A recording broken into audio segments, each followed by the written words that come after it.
as I mentioned, this is the story, A Tale for the Time Being by Ruth Ozeki. And this slide, as part 2 of this presentation, is from Story Moments, and I will start at the bottom. So Naoko had a great uncle, I believe, that spoke the French language, and he was just very in-depth and was a kamikaze pilot in one of the wars. I believe it was World War II. And the French language was kind of a door opener for Naoko as she kind of transcended past her struggles in life. And Jiko's funeral towards the end of the book was also very informative to the practice of, Zen. I believe it would be just a kind of Buddhist way of life. And in this funeral, Nao and her father were able to have a reconciliation through all of their kind of relationship strains. The temple worship was immaculate and meticulously described, and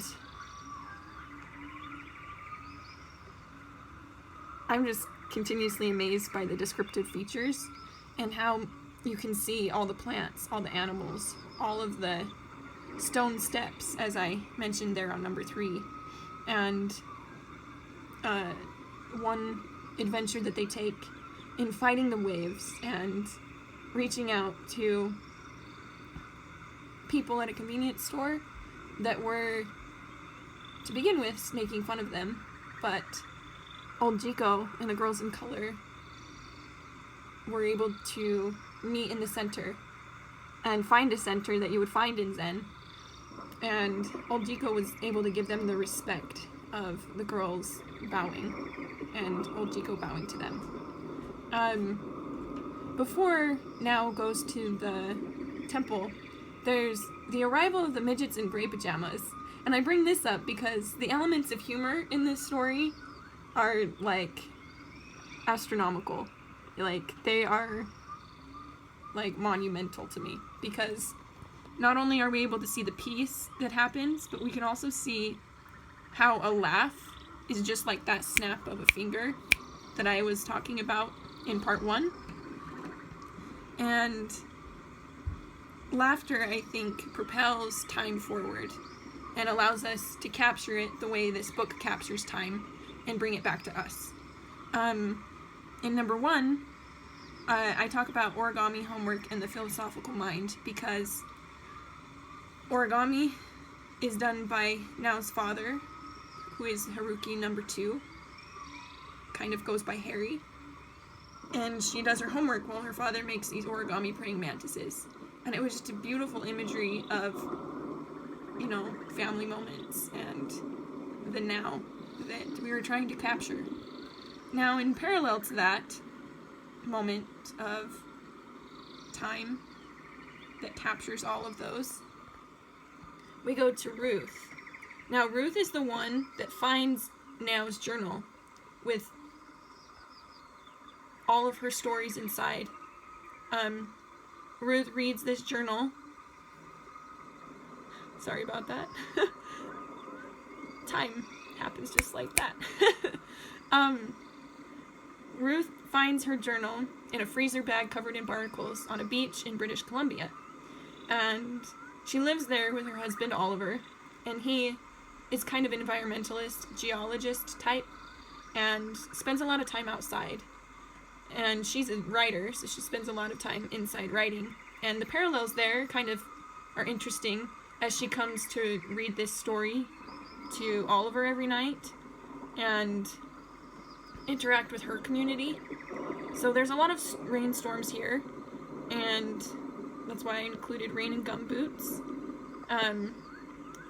One of my favorite scenes is the post office scene where Muriel and Dora and various other, occupants of this small island are able to communicate and sort of discuss this discovery. And in these discoveries, she sends emails back and forth with a professor that was in like accordance with them. Weather and wind seems to match the stuff happening in the journal kind of continuously throughout.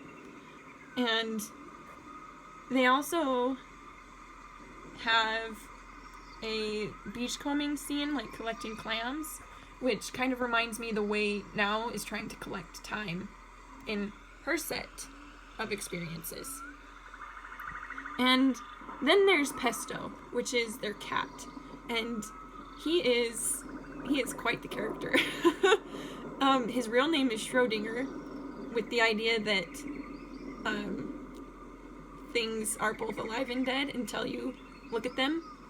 So it's kind of interesting to think on that idea and how the book is trying to capture and save time.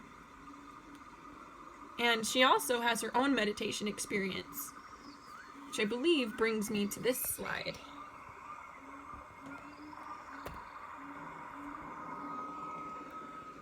This is the kanji symbol, Japanese kanji symbol, if I may correct myself, for love.